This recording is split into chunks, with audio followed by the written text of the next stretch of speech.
বন্ধুরা এই মধ্যে কিন্তু নতুন একটা আপডেট এসেছে।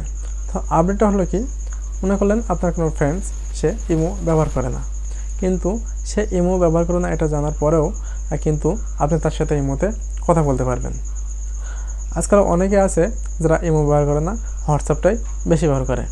কিন্তু যারা মনে করে আপনার কারোর সাথে দরকার, আপনার কোনো ফ্রেন্ডস বা অন্য কেউ পার্সোনাল কেউ হতে পারে, সে ইমো ইউজ করে না কিন্তু তবুও আপনি তার সাথে ইমোতে কথা বলতে চান।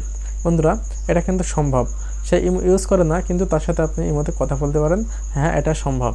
তো এটা কীভাবে আপনার সম্ভব করতে পারবেন, তো চলুন আমি আপনাদেরকে সেই প্রসেসটা আমার ফোন থেকে আমি আপনাদেরকে দেখাই।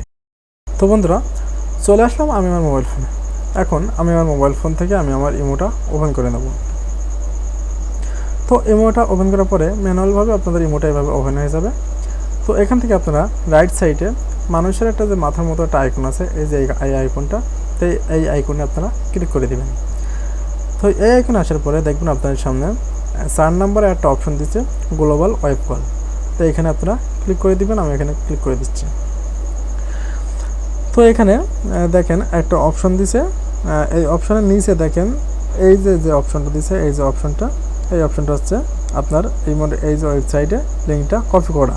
তো এখান থেকে আমি এটা ক্লিক করে দিলাম এবং সাথে সাথে দেখেন এখানে কপিড লেখা দিচ্ছে, তার মানে এখান থেকে একটা লিঙ্ক আপনাদের মানে কপি হয়ে গেল। এখন আপনারা কী করতে হবে, এই লিঙ্কটা আপনার যে বন্ধু ইমো ইউজ করে না তার কাছে, ফেসবুক কিংবা মেসেঞ্জার বলেন, যাই হোক, তার কাছে এই লিঙ্কটা আপনাদেরকে পাঠাতে হবে।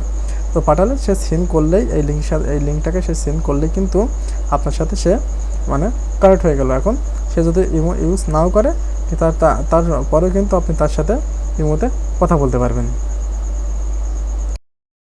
তো বন্ধুরা এভাবে কিন্তু আপনারা ফোনের একটা লিঙ্ক, আপনার ইমোর একটা লিঙ্ক আপনারা শেয়ার করে আপনারা কিন্তু খুব সহজেই আপনারা যে ইমো ইউজ করে না তার সাথে আপনারা ইমোতে কথা বলতে পারেন। তো বন্ধুরা আমার এই ভিডিও যদি আপনাকে একটু উপকার এসে থাকে তাহলে অবশ্যই আমার চ্যানেলটাকে আপনারা সাবস্ক্রাইব করবেন। আজকের মতো আমি ফয়সাল বিদায় নিচ্ছি। আল্লাহ হাফেজ।